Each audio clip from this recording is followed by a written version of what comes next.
Channel विद्या campus पे दोस्तों मैं हूं बी कुमार। कैसे हैं आप लोग? आशा करते हैं आप लोग बहुत ही मस्त होंगे, तंदुरुस्त होंगे, जबरदस्त होंगे और आप अपने एग्जाम की प्रिपरेशन को बहुत अच्छे से कर रहे होंगे।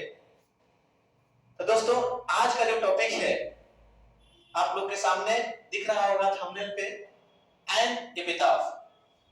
इस वन शॉट लेक्चर में हम सारी बातों को जानेंगे और पूरे आत्मविश्वास के साथ हम ये कह सकते हैं कि यदि यह कंप्लीट वीडियो अगर आप देख लेते हैं तो फिर सारे के सारे आपके ऑब्जेक्टिव और सब्जेक्टिव क्वेश्चन आसानी से बन जाएंगे। सारी कहानियां आपको समझ में आ जाएगी। आखिरकार इस कविता में जो हमारे राइटर साहब हैं वाल्टर डेलावेयर, इन्होंने एन एपिटाफ नाम ही क्यों रखा, क्या है इस कविता में, आइए हम लोग इस चीज को बहुत ही बेस्ट तरीका से समझेंगे और सुनेंगे, है ना। इस लेक्चर को शुरू करने से पहले मैं आप लोगों को कुछ बातें बता दूं। एन एपिटाफ क्या है? एन एपिटाफ घटना होती है इंग्लैंड की। इंग्लैंड में इनका जन्म होता है वाल्टर डेलावेयर का। अभी सारी चीजें दिखाएंगे भी, पहले थोड़ी सी बातों को सुनिए, ध्यान से सुनिएगा। इंग्लैंड में इनका जन्म हुआ है वाल्टर डेलावेयर का, है ना। वाल्टर डेलावेयर का जन्म इंग्लैंड के कहां पे, तो केंट नामक स्थान वहां पे है। केंट में भी एक चार्ल्टन नामक गांव है, वहां पे इनका जन्म होता है। दुखद बात ये है कि जब यह मात्र 4 साल के हैं तो ये अपने पिताजी को खो देते हैं। अब आप लोग समझ सकते हैं कि बचपन में ही अपने पिता के प्यार को खो दिया, पिता का प्यार नहीं मिला, है ना। तो होता क्या है, जब इनके पिताजी गुजर जाते हैं तो अपने फैमिली के साथ इनको लंदन जाना पड़ता है। लंदन जाकर अपने पूरी जीवन को स्टडी वगैरह वहीं पे करते हैं। फिर आगे की जो प्रोसेस है, बच्चों के लिए बहुत सारे इन्होंने कहानियां, कविताएं लिखी, जिस कारण इनको चिल्ड्रन पोएट के नाम से जाना गया। चलते चलते आपको एक मैं बात बताऊं एन एपिटाफ की, तो इंग्लैंड में एक बहुत ही खूबसूरत महिला है, कवि के अनुसार ऐसा, है ना। कवि का कहना है, कवि के अनुसार इंग्लैंड में एक बहुत ही खूबसूरत महिला है जो चंचल प्रवृत्ति की है, उथल पुथल इधर उधर भटकने वाली, है ना। अपनी भाषा में कहे ना, मतलब सबकी मन रखती थी, है ना, सबकी मन रखती थी, किसी से कोई मतलब ईर्ष्या नाम का चीज नहीं, खुले दिल की। वह लेडी जो है राइडर को बहुत भाती है, राइडर उससे बेइंतहा मोहब्बत करता है, एक तरफा प्यार जिसको हम लोग बोलते हैं। शायद लेडी को इससे प्यार हो या ना हो, लेकिन राइडर को बहुत ज्यादा उनसे प्यार रहता है। और कुछ ऐसी परिस्थितियां आती है, राइडर उस लेडी से दूर चले जाते हैं, लेकिन प्यार कम नहीं होता है। जब वह फिर लौट के आते हैं तो उनको मालूम चलता है कि वह लेडी अब मर चुकी है। जब ये बात राइटर सुनते हैं तो फूट फूट के रोने लगते हैं और उसके कब्र के पास पहुंचते हैं और फूल चढ़ाते हुए कुछ बातें बोलते हैं। उसी कब्र को लेकर ही इस पोएम का नाम रखते हैं एन एपिटाफ, जिसको हम लोग बोलते हैं शिलालेख। अब आप लोग को बड़ी बेसब्री से इस चीज का इंतजार होगा, सर बताइए एपिटाफ कैसा होता है। तो आइए हम लोग सारी चीजें फिगर के माध्यम से समझेंगे। दोस्तों एकदम सीट बांध लीजिएगा, बहुत मजा आने वाला है, बहुत ही इंटरेस्टिंग ये कविता रहेगी। बस ज्यादा लॉन्ग नहीं हो सकता है, बस 5 से 7 मिनट अगर आप समय को देते हैं तो ये पूरा का पूरा आपका जो डाउट होगा वो पूरी के पूरे डाउट खत्म हो जाएगी। और कविता मैं पूरे वादे के साथ कह रहा हूं, दिमाग में उतर जाएगा, पूरे दिल में सेट हो जाएगा, है ना। चलो लौटते हैं दोस्तों इस कविता की ओर और इसको बहुत ही अच्छे से हम लोग पढ़ेंगे। देखिए दोस्तों, एन एपिटाफ, इंट्रोडक्शन पहले हम लोग समझे। इंट्रोडक्शन तो एन किताब जो है वाल्टर डेलामेयर के द्वारा लिखा गया है ना। वाल्टर डेलामेयर राइटर साहब हैं। आप लोग थोड़ा सा इस चीज को ध्यान से देखेंगे तो देखिए, ये है एपिटैफ। एपिटैफ क्या होता है? कोई व्यक्ति डेथ कर जाता है ना, उसको दफना दिया जाता है और जहां पे उसका कब्र है उस कब्र पे ही पत्थर का एक शिलालेख बना जाता है, उस पे नाम भी उसका लिख दिया जाता है, नाम मेंशन कर दिया जाता है, उसी को हम लोग एपिटैफ बोलते हैं। तो आप लोग देख रहे होंगे एपिटैफ ये है ना, बहुत अच्छे से आप लोग देख लीजिए। थोड़ा सा और मैं इसको छोटा कर दे रहा हूं ताकि अच्छे से क्लियर पूरा दिखाई दे। ये एपिटैफ है, ये आपके वाल्टर डेलामेयर का इंट्रोडक्शन है। फटाफट आप लोग पढ़ लीजिएगा। चलिए मैं पढ़ के सुना देता हूं। Walter de la Mare was born in 1873 and died in 1956। इनका जन्म जो हुआ है 1873 में, मृत्यु 1956 में हुई है। कहां पे हुई है तो देख लीजिए, इंग्लैंड के कैंट नामक स्थान है, उसी में एक गांव है चार्टर नामक गांव, वहां पे इनका जन्म हुआ है। अपने पिताजी को उन्होंने खो दिया कब? 4 साल के। पिताजी 4 साल के नहीं थे, ये 4 साल के थे। ऐसा मत समझ लीजिएगा ये पिताजी 4 साल का हो गए थे, ये कहां से आ गए, है ना। पिताजी 4 साल के थोड़ी थे, ये 4 साल के थे, इनके पिताजी की मृत्यु हो गई। फिर इनको लंदन जाना पड़ा, अपने फैमिली के साथ लंदन जाना पड़ा। He is known for his sensitive concern with the world of children and the world of supernatural। वह बच्चों की दुनिया के प्रति अपने संवेदनशील चिंताओं के लिए और सुपरनेचुरल की दुनिया के लिए जाने जाते हैं, है ना। आप लोग देख रहे होंगे इस चीज को, पूरे के पूरे ये जो है आप बच्चों की दुनिया की इसमें बात होती है। तो बच्चों की जब दुनिया की बात होती है, इसी वजह से इनको चिल्ड्रन पोएट के नाम से जाना जाता है। याद रखने का ट्रिक भी है, याद रखेंगे वाल्टर डेलामेयर।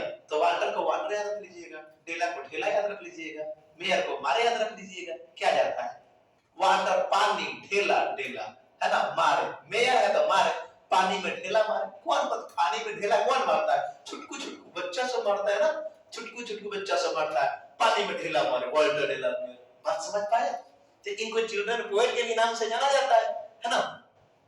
फिर यहाँ पे आप लोग जब देखिएगा तो उनकी जो संघ है, ये देखिए, ये संघ फॉर चिल्ड्रन बुक का नाम है, याद रखिएगा। आपके एग्जाम में पूछता है क्या भाई, क्या पूछता है? तो थोड़ी सी आप लोग थोड़ा सब रखें, दिखा देते हैं आपको कैसे पूछा जाता है एग्जाम में, है ना। देखिए, ये आपका है ये सॉन्ग फॉर चिल्ड्रन, ये सॉन्ग फॉर चिल्ड्रन। फिर उसके बाद पीकॉक पाई, ये बहुत ही फेमस बुक रहा है इनका। ये जो बुक है वाल्टर डेलामेयर के द्वारा लिखा गया है। एग्जाम में क्वेश्चन पूछ दिए जाते हैं, Peacock Pie has been composed by dash, किसके द्वारा लिखा गया है? वाल्टर डेलामेयर के द्वारा लिखा गया है ना। आगे जब आप बढ़िएगा तो देखिए इसमें इनकी, सॉरी दोस्तों थोड़ा सा वेट कीजिए। देखिए अब इसमें जब आगे आप बढ़िएगा तो इसमें बहुत ही मिलियन बातें बोली गई है। But even in this song there is a note of melancholy. क्या होता है मेलंकोली? याद रखना, आपके एग्जाम के लिए सबसे बेहतरीन टॉपिक। डायरेक्ट क्वेश्चन पूछा जाता है। क्या पूछा जाता है? तो क्वेश्चन पूछ दिया जाएगा, which is a melancholy poem. Melancholy poem किसे कहा जाता है? कौन सा मेलंकोली है? मेलंकोली पोएम है या व्हिच इज कॉल्ड मेलंकोली पोएम। तो आप याद रखना, एनिमिता। क्या होता है मेलंकोली पोएम? वैसी कविताएं जिसमें पूरी की पूरी उदासीपन झलके, उसी को मेलंकोली पोएम कहा जाता है। आप सोच के देखो ना दोस्तों, ये बच्चा जो है 4 साल की अवस्था में इनके अपने पिता को खो देता है। पूरी जिंदगी में उदासी है, पिता का प्यार नहीं मिला, किसी से मोहब्बत है उसको खो दिया, है ना। तो पूरी की पूरी जिंदगी में उदासी ही है। जो कुछ भी कविता, कितना भी बेहतर कविता तो लिखते हैं, कविता में थोड़ी सी उदासीपन झलक जाता है। तो इसी वजह से इनकी जो कविताएं जो है, कविताओं को मेलंकोली पोएम कहा गया। एनिमिता भी मेलंकोली पोएम है। पोएट जो है makes us aware of the inhuman condition of modern life. इस आधुनिक जीवन की अमानवीय स्थिति को लेकर कभी हमें जागरूक बनाते हैं। He saw his genius by evincing fresh interest in the old thing। पढ़ लीजिए अच्छा से। वह पुराने पद्धतियों में ताजे रुचि को, अपने जज्बे को दर्शाते हैं, है ना। ये जो है इंट्रोडक्शन है, ये पूरे के पूरे इंट्रोडक्शन है ना।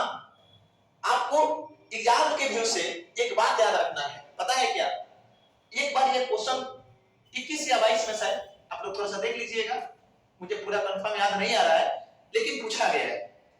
क्वेश्चन ये पूछा गया है, क्वीन एलिजाबेथ सेकेंड के द्वारा इनको 1953 में ऑर्डर ऑफ मेरिट से सम्मानित किया गया था। इंग्लैंड में ऑर्डर ऑफ मेरिट जैसे हम लोग यहाँ गोल्ड मेडल, नोबेल प्राइज वगैरह ये सब मिलता है ना, उसी तरह इंग्लैंड में ऑर्डर ऑफ मेरिट मिलता है। तो इनको ऑर्डर ऑफ मेरिट से सम्मानित किया गया था 1953 में, 1953 में। इस चीज को बहुत ही अच्छे ढंग से याद रखिए, है ना। अब आते हैं एक्सप्लेनेशन पे।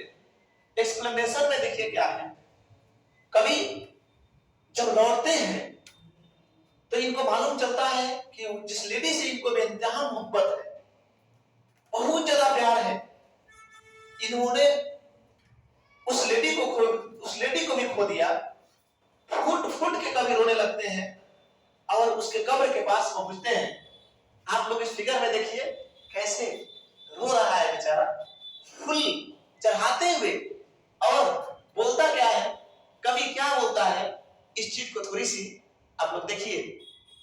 बोलता है इशारा करते हुए, here lies a most beautiful lady, here lies a most beautiful lady.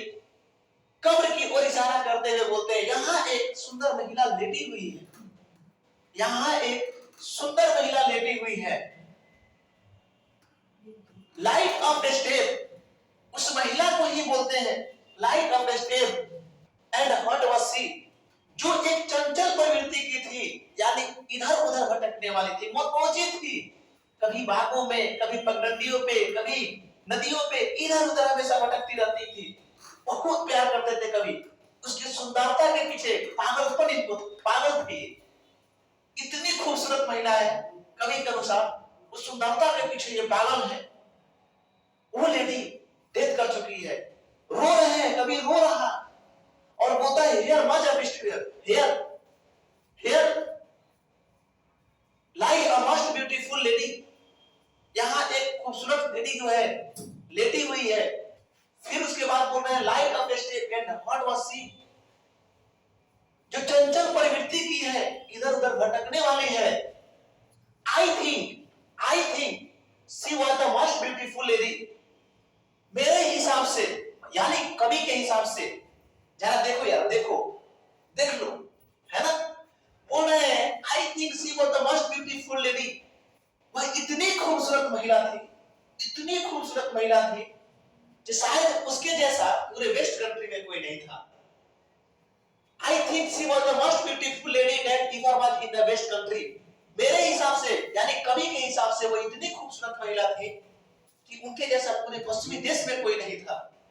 But beauty vanishes, लेकिन अफसोस जाहिर करते हुए बोल रहे हैं ब्यूटी vanishes, सुंदरता गायब हो जाती है। ब्यूटी passes, सुंदरता ढल जाती है, गुजर जाती है। सुंदरता गायब हो जाती है, सुंदरता ढल जाती है।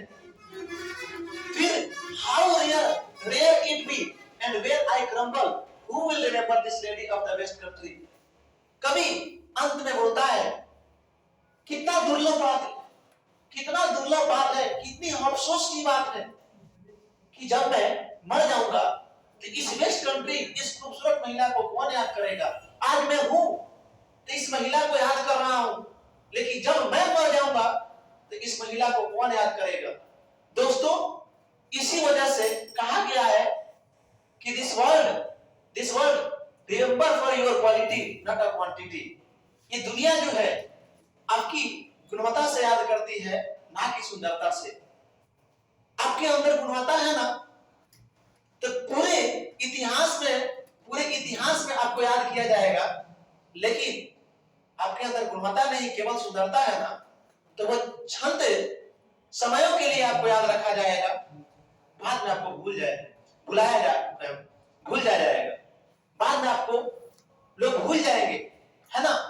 तो दोस्तों, इतना ही मैं अपने अब लेक्चर को यही पे फिनिश करता हूं। आपका कविता समाप्त हुआ।